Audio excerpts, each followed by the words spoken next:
Welcome to the Savvy Dentist podcast with Dr. Jesse Green, the show where great dentistry meets great business. Listen in each week as we bring you an inspiring person who will share their story, ideas and business techniques to help you create a practice and a life you love. And now introducing your host, Dr. Jesse Green. Hello everyone, Jesse Green here. Welcome back to SavvyDentist.com and to the Savvy Dentist podcast. It is wonderful to have your company for another episode of the show. Now today we are talking all about how to elevate yourself and how to elevate your team. And we're going to be looking at that elevation from 4 different vantage points. We're going to be looking at that from the point of view of your intellectual capabilities. How do we learn? How do we grow? How do we continue to level up our skills and abilities ourselves and as a team? We're going to be looking at our spiritual leveling up and capacity there. And really that comes back to how our values are being lived and shared in ourselves, in our personal lives, in our organizations. We're going to be looking at from the quality of our relationships or our emotional point of view in that sense. And then, of course, from our physical point of view as well. And my guest today is Robert Glazer, who is the author of several books, many books in fact, but the 2 books I'm referring to here are called Elevate and Elevate Your Team. Robert's work has been featured in Forbes magazine, Harvard Business Review. He's done TED Talks and many other forms of media. And what I really appreciate about this particular conversation is about building organizational resilience. We know that people are tired at the back end of the pandemic. We know that some people are struggling. And this framework is going to help people get on that path to growth. It's going to help people rediscover that spark that really lights them up and how to move forward. So this particular episode is a really important one for everyone, but particularly if you've been feeling a little bit flat, a little bit jaded, this is going to be like a shot in the arm of adrenaline. It's just going to get you revved up and moving forward. Now, I've also got a bit of news to share with you, and it's something very exciting. We've been working on a bit of a top secret project here at Savvy Dentist for a little while now, and I've always believed that the best ideas for dentistry come from outside of dentistry. I really believe in that not invented here concept because there's so many things that as dentists we can learn from other industries. And I'm also of the view that traditional practice management tools are probably outdated for today's modern landscape. And that's why I'm so excited to launch the Savvy Dentist magazine. The magazine is something we've been thinking about, dreaming about for years actually, and it's finally come to life. And in that magazine, you're going to have articles and stories and resources from thought leaders across all manner of different industries, whether they're from inside dentistry, but equally outside dentistry. It's going to be a tool that you're going to come back to again and again and again. And we just saw that there was an opportunity to have a magazine exclusively devoted to the business of dentistry. And we wanted to bring that to you. So as you go about building your practice, building your dream lifestyle, then you're going to have a resource that you can refer to again and again and again. And it is going to be the sister publication to the podcast. And we know that there's going to be so much value in there for you. And all you need to do is head across to SavvyDentist.com and register your interest in the magazine. It's totally free. It's going to come in physical copy or digital copy. Whatever suits you is totally fine with us. We can either send it to you on email or send it to you physically, and you're going to have all these articles and resources at your fingertips. It's going to give you a really good dose of knowledge and information, as well as inspiration to take your practice to the next level. So we can't wait to get that into your hands, and we hope you enjoy it very much indeed. So let's get back to the show over the podcast. I'm really looking forward to introducing you to Robert Glazer. Here he is right now. Robert Glazer, thank you so much for joining us here on the Savvy Dentist podcast. How's things in your neck of the woods? It's good. It's you're in the future, so you can tell me what's going on there tomorrow. Well, it's a good day. How's that? It's a good day, and so you can look forward to that tomorrow at your place. And I'm glad that we're having a good day here, and I hope you are too. But Robert, you've published lots of different things in terms of books. You're incredibly well known in terms of your work being featured on Forbes and Harvard, the Harvard Review. You're a Wall Street bestselling author.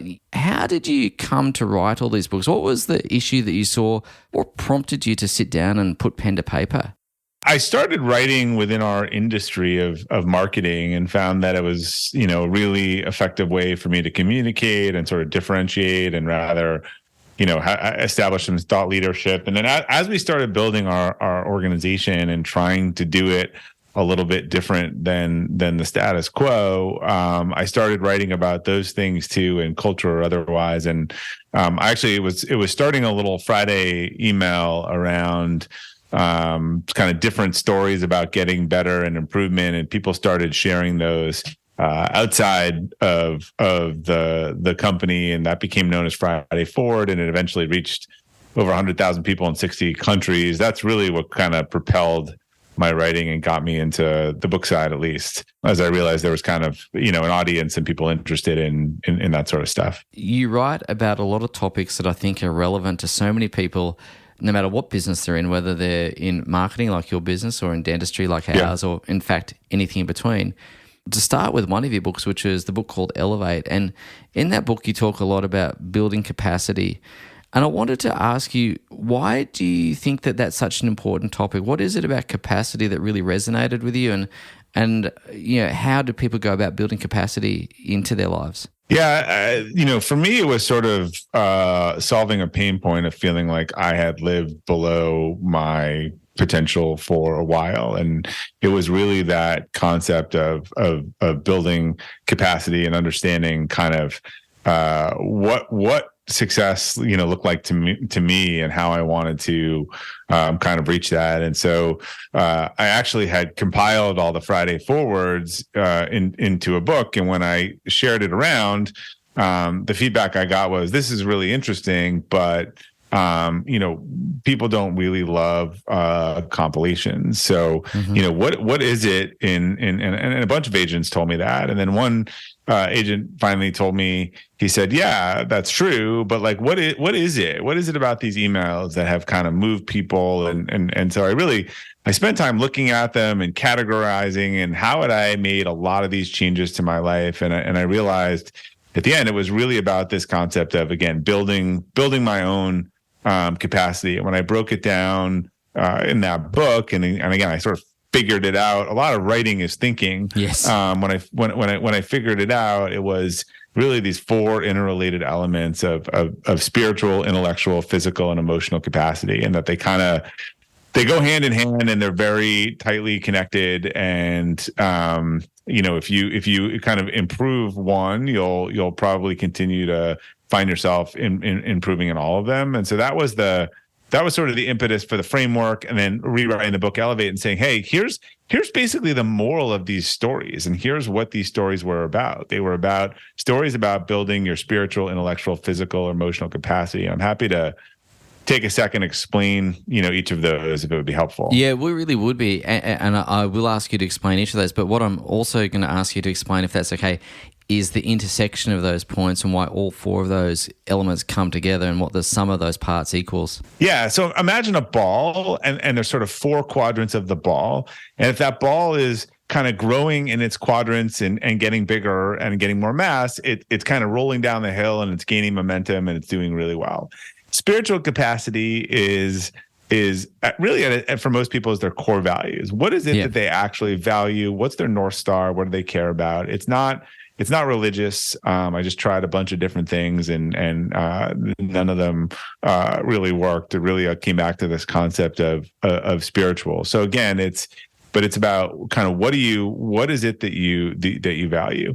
Then you move on to intellectual capacity. So intellectual capacity is kind of like your personal operating system. So how do you learn, plan, execute with discipline? Like, how do you get better at the things that you're doing so that they require less energy? When you think about when you upgrade an operating system, it should do whatever the task is kind of better, faster, and smarter with less energy. It's not spiritual capacity is not just about more for doing more. And then we move on to physical capacity. I think we understand that more directly. This is kind of our mental and physical well-being.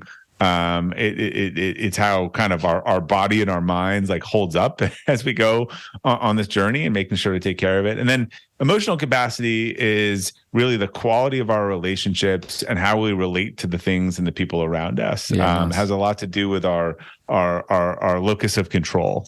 And how we look at things. And so if these were a race car, spiritual capacity would be designing it, intellectual capacity would be building it, physical capacity would be trying it on the test track, and then emotional capacity is how does that car work when you drive it, on the road with lots of other people driving 200 miles an hour, it's probably going to be a little bit different. Yeah, thank you for that overview and for explaining those things. I'm really interested to understand the ball analogy as well, because if you get this right, obviously it's a bit like that wheel of life kind of thing that we've all seen. Is you want a nice big round wheel that's evenly balanced. I wanted to ask you just about the reality of balance. Is it possible in your experience to actually have these four things in equal portions and equal balance, or do we strategically go in and out of balance at different times around these four areas, or is that undesirable? I'm just curious to understand about are all four of those quadrants created equally? Obviously, they're all important, but are they created equally, or do you focus on one at different points in your life? Look, I think you need them all firing at the same time for really kind of high sustained performance. That may not always be what's important to people, but it's not like you're going to get a perfect scores on each one. I think physical capacity for a lot of us is the one that we tend to fall out of, and that could be a week or that could be months. But obviously, look, if you have figured out your values, you're humming, moving 100 miles an hour, you do not take care of your physical capacity at all, and you have a heart attack, the rest of it's not gonna work so well, right? And that's gonna impact everything. So I think actually spiritual to me is the one you have to spend some time on, kind of mostly once, and just get right. It doesn't change a lot. It might change over a decade. But to me, if you're going to build a really nice house, make sure you have a good foundation, and that's the foundation. I think if you had everything else but not your spiritual capacity sorted out, you're very likely to climb the wrong mountain, get to the top of something, and be like, look down and be like, oh, I climbed the wrong mountain. Wow, that was 10 years of my life, right? So that's what happens when your spiritual capacity out of line. When your intellectual capacity is out of line, you're just making a lot of the same mistakes. You're not reacting to feedback. You're not getting better or smarter. You're kind of like two step forward and one step back, because you're just not doing the basic blocking and tackling things that you need to do and get better and get smarter. Like anyone who's trying to master whatever it is, like, should inherently be getting better at it, right? Yes. Not it gets harder. I explained physical capacity again. You're tired, you're exhausted, you're cranky, you lose track of your values, your discipline goes to crap, you fight with a lot of people, right? So you can see how that undoes it. And then emotional capacity, look, we know these people. The other people, they got it all figured out. They just can't get along with anyone or relate with anyone. And so no one wants to help them. And so they're on a very lonely journey, and the people in their lives are detractors, not additions. Again, there's some really wise words there, and I really appreciate you sharing, what happens when they go wrong. And I guess the follow-up question then is, well, how do you build capacity in each of these areas? And you spoke about the spiritual one, really getting clear about your values and understanding that. Yeah.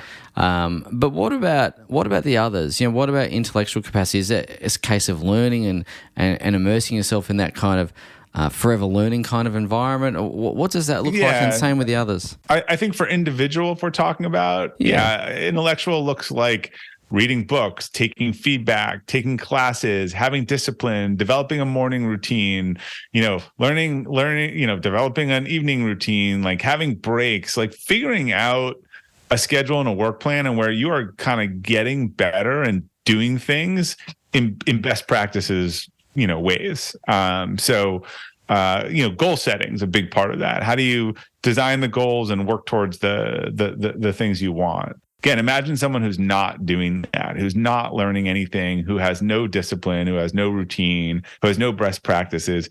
It's just going to look like a hamster wheel. Let's think about that as an organization then. What does that look like within a business? We've spoke about that individually, but what about at an organizational level? Yeah, so if you're trying to build intellectual capacity into a culture, I think it looks a lot about a culture that has learning, tons of focus on learning. It's a culture that has a lot, that really has good feedback. It learned how to give feedback, receive feedback. We don't make the same mistakes here. It's a culture that prioritizes best practices like good working habits and financial literacy. And again, hey, this is a good morning routine. Why do you care if your employees have a good morning routine or they know what a world-class morning routine was? Because there's a lot of data showing that you got a lot more success from people who start their day in a certain way. And there's some really bad ways to start your day. And if your employees are working from home or they're remote or they're showing up in your office and they've started off their day on a really bad note, then, that's kind of going to be on you. So to me, you see a culture where there's learning and there's a focus on like holistic best practices, right? I mean, one of the things is, we teach everyone financial literacy. We want them to understand it in our business. And then we think it's a really good thing for them to understand outside the business. Again, we're looking for better people overall, not better people at doing the specific tasks that they have to do today. That's really interesting that you talk about teaching everyone financial literacy in your business. And I think that, I'm reflecting on the work that we do in our business, and most of our people are financially literate, but that's probably not by design in a sense. It's by, through hiring. Maybe there's design in the hiring process. But in terms of education, I think it's a really important thing. In a dental practice, you want your team members to be financially literate. They can take care of, obviously, the business and the expenses of the business, but you want them to be financially successful in their own life. And I think there's some real merit and power in that. What's been the consequence of having your team financially literate in your business? What's that bring to them and to you? Look, we're a growing business. And so I think what it does is it gets them ready for the next job and the job of tomorrow and what they're going to need to do. And like I said, I've never seen someone who, crawls out of bed an hour late, slams on their alarm, watches the news, get themselves really frustrated, can't balance their budget, is overextended, and then shows up to work and does all and just flips a switch and suddenly is really good with budgets and has a ton of energy and is prioritizing. Like, we're the same person kind of, across both contexts. So for me, like, they're just really related. I think that's amazing, isn't it? Because again, when you think about it, as you quite rightly point out, people don't kind of change necessarily from home to work or work to home. And if we want people to be really competent in their professional life, we have to help them build competence in all of their life. And maybe not as much, I know your audience, probably they're still more in the office, but imagine, an organization where the people are working from home. Like, it's not really a stretch that then their home behavior and life is fundamentally, different from their work life, right? I mean, it's kind of going to be a lot of the same thing. And how does that, again, at an organizational level, what are you looking at from a physical and emotional well-being point of view from that capacity there? What's that look like at the organizational level? Yeah, look, so this is where I say the Hippocratic Oath comes into play. It's first, do no harm. Yeah. First, don't have an environment that makes the physical capacity of your people worse. And horrible leaders do this. They stress people out, they exhaust them, they make their mental and physical condition worse.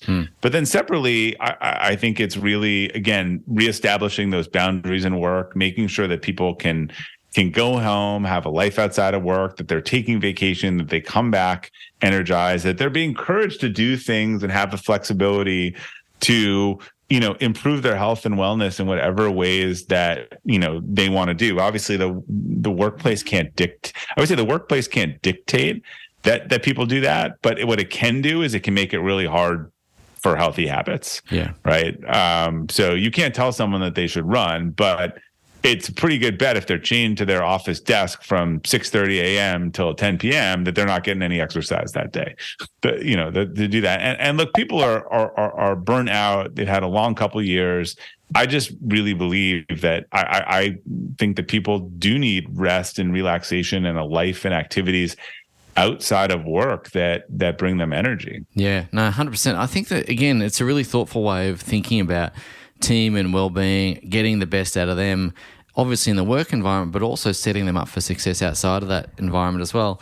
And I wanted to talk to you about what that means in terms of culture, because I know your business has been featured in lots of articles and magazines for having a world-class culture. How did you go about installing this? What's the practical way of going, you know what, I understand these 4 tenets. I understand that this is going to bring dividends to everyone involved on a personal and professional level. But what are the practical steps of saying, okay, we want to do this with our team, we want to elevate our team, which I know is your most recent book. How do we integrate that same framework on a practical level? it's what you practice. It's what you talk about. It's what you prioritize. Culture is not what you say. Culture is what you reward in the business, either explicitly or implicitly. So I think, we think about our training and our people around those elements. And hey, if we're doing leadership training, we're going to focus on, these two things. I think the one that most ongoing, is intellectual capacity. We're going to train on how to give feedback and how to receive back. And we're going to do some role play around that. So this is not rocket science. Again, I think the things that you do and where you spend your time, but all culture comes down to what you reward. People are very good at aligning, and religion has showed us this, and the good and the bad, but they align their behavior to the incentives. And the incentives doesn't mean that it's money. Again, that's why it's implicit or explicit. It's what they're rewarded for, what they're told they're doing a good job for, what they see other people being promoted and told a good job for. And that is not those fake words that a lot of places have on the wall. It's what is actually being rewarded. So, if it's core value of be generous, and people see that the people who give away their time and stuff get recognized and promoted and otherwise, and that is a quality that is seen as favorable, then they too will lean into that quality. If they see that it's workaholism, then they will lean into that. If they see that it's backstabbing and politics, then they will lean into that. We're all little dogs at the end of the day, right? And we follow the commands and we look for where the cookie is, where the metaphorical or cookie. Yeah, we're looking for a belly rub, right? Right, exactly. And a bit of an attaboy or an attagirl, or exactly good boy, right. Good girl. Just with respect to elevating your team, which, as I said, I know is your most recent book.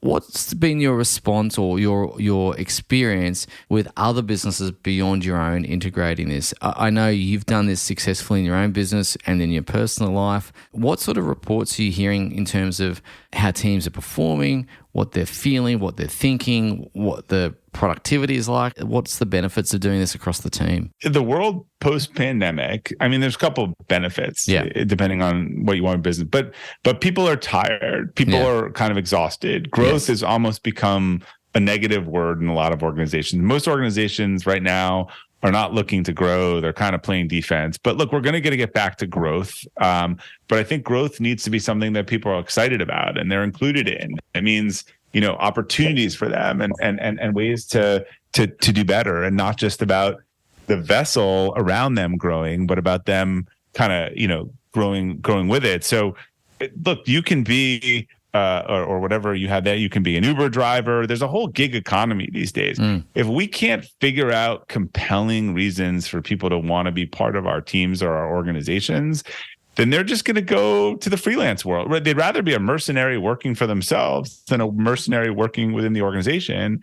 And it'll be very hard to build a company with 100 people self-optimizing who don't care about team or shared goals or shared vision at all. Like I think those are going to be like tough. Not that some people won't do it, but it's a tough organization to be in. But yeah, you'll find that they're dentists for rent or hygienists for rent, and they don't want to be part of a team. They just want to go to the highest bidder that day. Yeah, nursing's already. The nurses are so. at least here, they're so abused and yelled at and stuff after COVID. They're like, look, if I'm going to do this, I'm going to be a traveling nurse and I'll work when I want to and I'll charge a fortune and I'll fill in. But I don't know. Why am I going to sit here and take that abuse? Yeah, 100%. You mentioned something I think that was really interesting, and I'd like to just explore it for a second. It's probably unrelated to the books themselves, but you mentioned how tired everyone is post-pandemic. And obviously, the last few years have seen lots of change, lots of upheaval, I guess a lot of stress and strain. I wanted to talk about building resilience for those challenges, because it seems to me that this framework will build resilience into an individual, it'll build resilience into an organization. But I wanted to talk about how to overcome that tiredness if it's already here. For some people will be experiencing it, maybe others less so. I'm not sure. The individual will have their own experience. But I wanted to talk about that because I've noticed that too. I've noticed that a lot of people are feeling like they want to consolidate rather than grow. I've noticed a lot of people want to kind of take their foot off the gas a little bit. What are you seeing in that space? And again, how do you work through that is, I guess, the question I'm trying to ask. Well, again, they don't see anything for them in the growth. Yeah. Right. I think if the growth includes learning and new opportunities and is excitement and is increased responsibility and then it's exciting. But there hasn't been a lot for them in the growth. And we've had, this sort of Silicon Valley kind of steroid growth infused era. So, that's a little bit different. I think probably here it's been even higher than anywhere else. But that's just what I'm seeing. And I think when growth becomes something that, imagine a wave and you're surfing on the wave, you're not drowning on the wave, then I think people will be more excited about that growth and feeling like it's something that they're a part of, but this is not happening to them. Can we change gear for a second? Because I want to just talk about an article that was on your website that I really resonated with. And it's a recent article you published, I think, on the early May. And your article is about failing versus failure. And you use sports metaphors a lot. I love sports metaphors. Anything with a ball, I'm interested. A lot of people hate them, but I actually think they're really relevant in leadership. And even if you don't play sports, they're just the way that it's a team sport, the way people are coached. I tend to think they're instructive, but that's just my opinion. No, I agree with you 100%. I think you can learn a lot. As you say, even if you're not into sports yourself, you can learn a lot from observing. Yeah. But you spoke about a concept I think that is really important, and that is failing versus failure. And the reason I was prompted to ask this question was just off the back of the tiredness. I've noticed some people almost giving up, and I wanted to talk about setbacks versus failure. I wanted to talk about the importance of where failure or failing, I should say, where failing fits into success. And what's that look like from your end? What's your thinking on that? Yeah, look, I think the Great Resignation was a microcosm of this because, as I said, you had three types of people that were seeking new jobs. First of all, you'd see articles saying that 90% of people are looking for new jobs. Well, first of all, I don't believe that statistic. If you do, then this is a clear grass is a screener problem, right? If everyone believes that working elsewhere is going to make them more happy. So there were three groups of people. One is I realized throughout this that I am doing the wrong thing. I want to be doing something different. I want to live somewhere else. I want to be married to someone else. And this was the cosmic kick in the ass for me to make the change. Yes. Great. More power to you. Yeah. Second group. We were in the foxhole the last couple of years, and the people I was in the foxholes with are a-holes, and I don't want to be with them anymore. So I may still want to be a hygienist or a dentist, but I'm going to go find a different practice with people that I respect and I like. Yep. Okay. Perfect. Also good. Yep. Great. Then there was this big swath of people that were like, the last couple of years were just really hard, and I'm really burnt out. And so going to get a new job is going to fix that. And I think that, and I told people at the time, and I thought that was just a really bad premise and to just try to run away because it was hard and that it was hard for everyone. And maybe you need a month off, maybe you need something else, but I'm not sure that starting a new job is inherently, not hard. Or easy. Yes. And also you're being sold by like a salesperson, a recruiter, and you're making a decision in a day. And, sometimes that something's different, but you forget what you have. I saw a lot of those people really unhappy with those jobs, not lasting 6 months and kind of moving on. So we can't erase that something was hard and that sometimes you just have to get through it. I think you got to want to be in the trenches with people you like. You gotta, like the customers, gotta like what you're doing. But I just saw a lot of people that was hard. How do we make that go away? And that's not reality. No. Sometimes it's the people that get through that or get to the other side or can, survive, or all these companies that were built during the recession. But to do that, again, you got to see a purpose. You got to see a vision, and you got to want to be in the trenches with the people that you're with. I want to ask where grit comes from as well, because, even, you see those organizations that are actually probably really good organizations. They've got good culture. They've got, values that people actually live by rather than just having them pasted on a wall. You've got good people at the helm who care and are trying to do their best by their team and their customers and all those sorts of things. And yet, undeniably, the last few years has been challenging. Let's just put that out there as a statement of for anyone. Whether you were making freezers for Pfizer and working 24 hours a day, and your business revenue grew 500%, that still wasn't super fun. No, I mean, you might have been rewarded for it, but it was still hard, right? Exhausting. So I want to talk about the role of grit, determination, rolling your sleeves up and kind of just getting through hard things, because you made a point earlier about when, this is the failing versus failure thing, is that when things get hard, some people go, check out, I'm out of here, I want something easy. Yeah. And I want to talk a little bit about how to get through hard things. I can't fix 2 decades of really flawed parenting, I think, that we've had. Yes.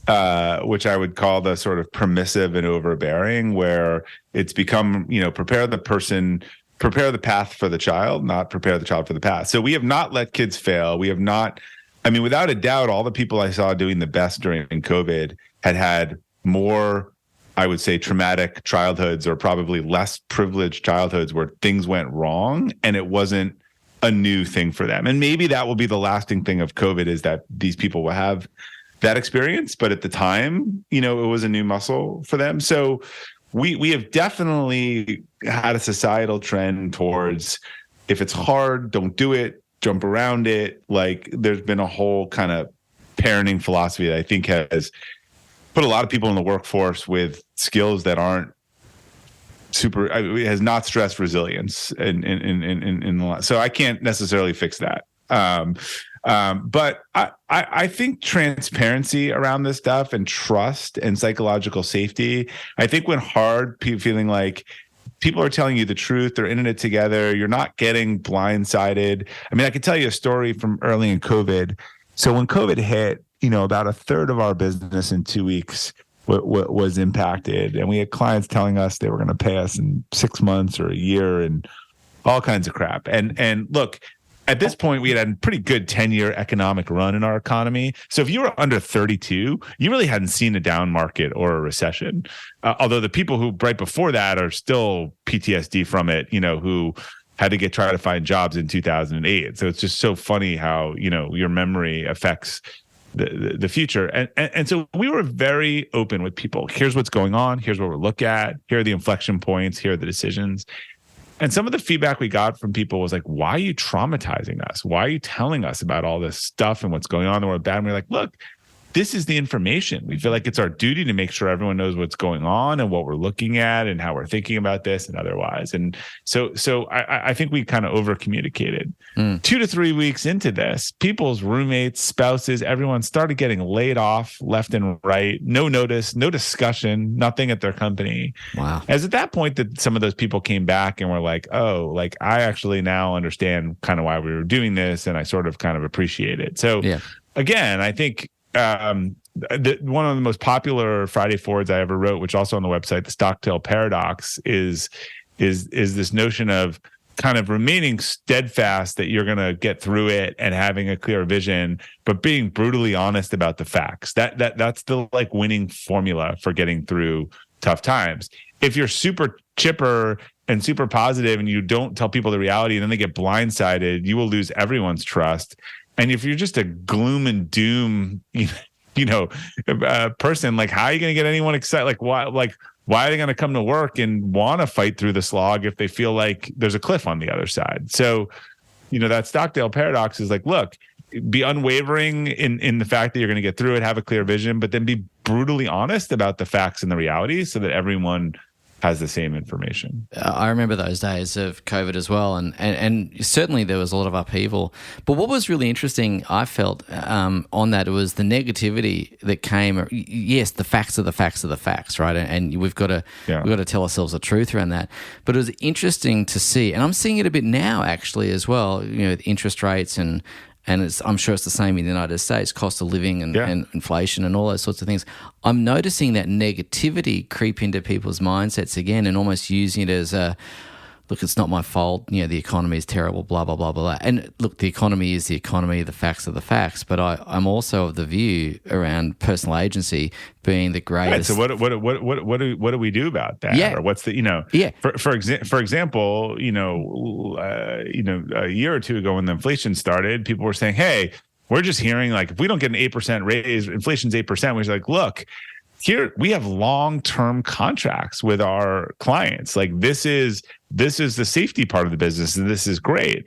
But because of that, we don't have the ability to raise prices on them for another 12 months. So, we're open book. Here are the numbers. Like if we do this, we will be in really like red area from a cash flow and a protection safety standpoint, right?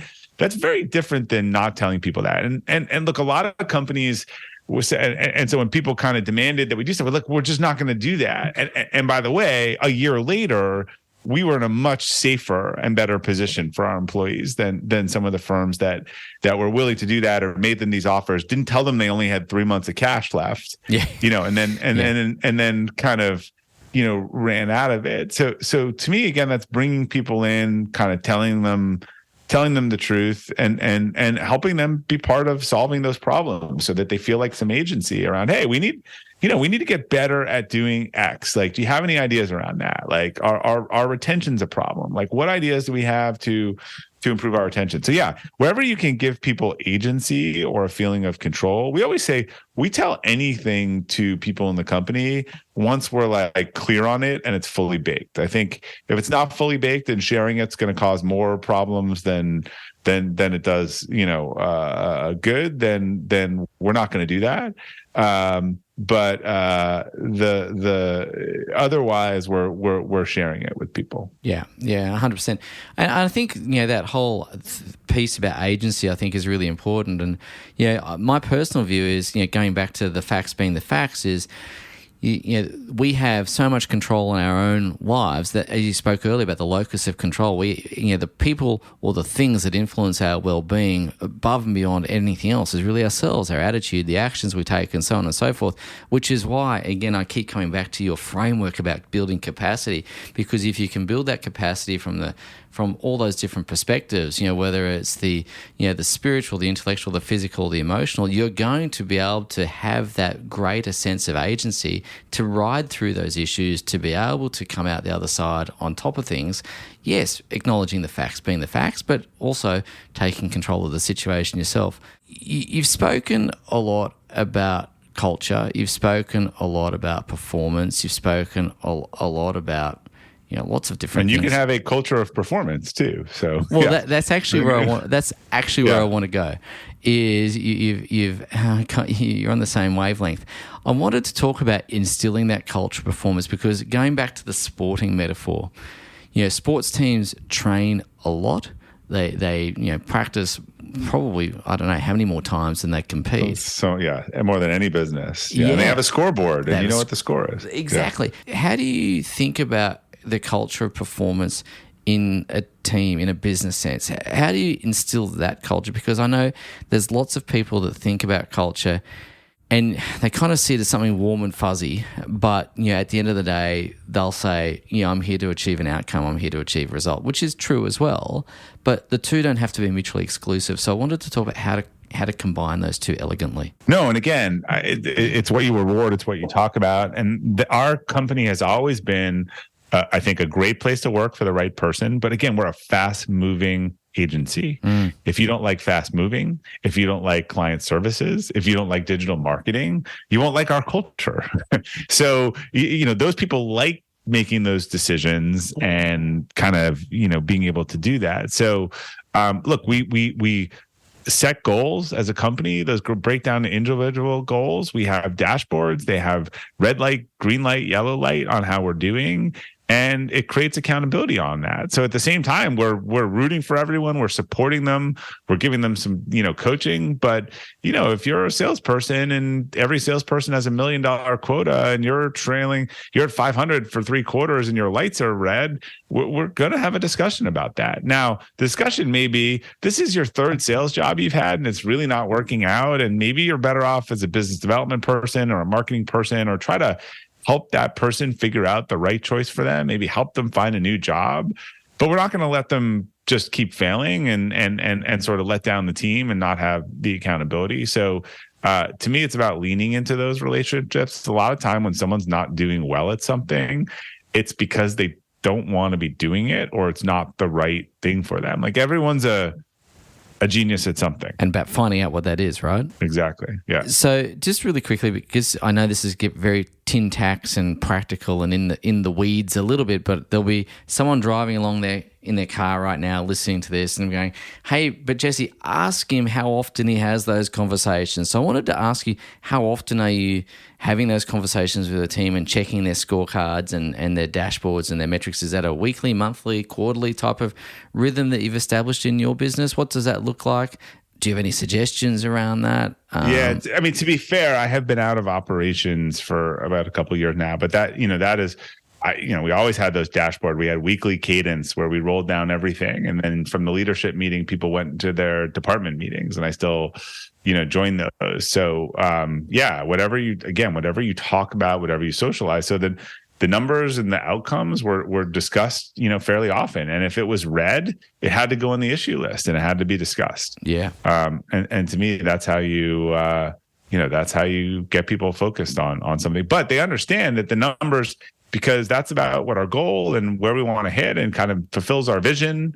It's not just this random mercenary thing. But you can't have, like, when it comes, look, a lot of the opportunities and promotions that come from a growth organization only happen when the organization's growing. People say a lot of things they like sometimes to put together, but at those points in time where we said, okay, you're tired, I get it after COVID, we're not going to grow at all. Well, then there's no promotions for that. Where are you going to promote people? There's no new roles. There's nothing that's changing. There's no growth. And people are like, hey, well, what about the promotions? Like, well, I thought you wanted, consolidation for a while. Take it easy. Yeah. So again, it's just that reality. I mean, look, when people were really tired in COVID, it's what do you need? What I really need is to work a quarter of the time and be paid my full salary. And you're like, look, I get it. Like, I understand you running preschool, over there, and you're both in the same thing, but like, we'll be out of business if we do that. So like, how can we help? What can we do? Can we buddy you up? What hours do you need? Like, again, just the honesty of, like, the business won't survive with that model. So what can we do? Because I would like that too.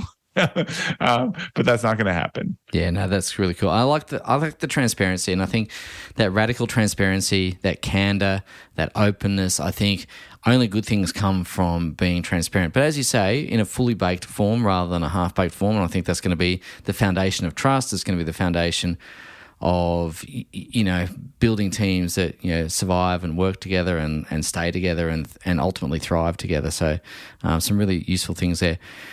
Hey, Robert, we have touched on a lot of stuff today. I guess one of the things I'd probably like to just finish the conversation with is you've had the opportunity to talk to countless different businesses. Obviously, you run your own business. You've given TED Talks. You've written lots of books. If you could whisper into the ears of entrepreneurs, small to medium business owners, and give them, the 2 or 3 snippets that you think make the difference, and I know that there's no magic pill and I know there's no magic bullet, but if you were to think about, a couple of salient pieces of information, what would be the gospel according to Robert? Yeah, I think the first thing would be do less. Like, find the one thing you can be world class at, and then everyone comes to you for, and then sort of from there diversify. I see too many people trying to diversify before they're good at anything. I always joke in our industry, if your website has more services than you have people, then you don't really have competencies in those areas. So I think that's one. 2, like, find someone who's can mentor you, who's slightly on the road ahead. I always just really benefited from someone who was doing exactly what I wanted to do, or was just 2 to 3 years ahead of me. And I've consulted those people 2 to 3 years behind, and they think I'm like a fortune teller, because it's like, it's all been done before. I'm like, this is about what's going to happen next, and this is what's going to happen next. And it does, because I was told the same thing from the person on the road ahead. And then I think the last thing is get yourself with the right people and the right team. Like, it's a grind. Building a business is a grind. It's sexy in the rear view mirror. It's really hard when you're doing it.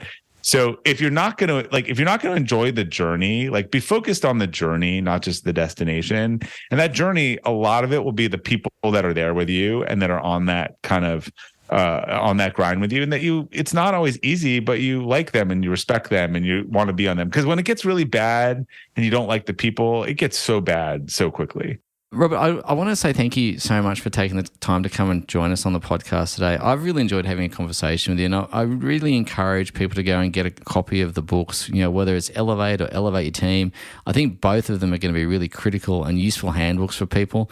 I really enjoyed the framework around capacity, and thank you for writing it. Thank you for creating it, because I think it's just so instructive for individuals, for organizations across the board. So from all of us here, Matt, I'm really grateful to you for taking the time today, your night time, our today, to come and talk to us. Thank you for having me.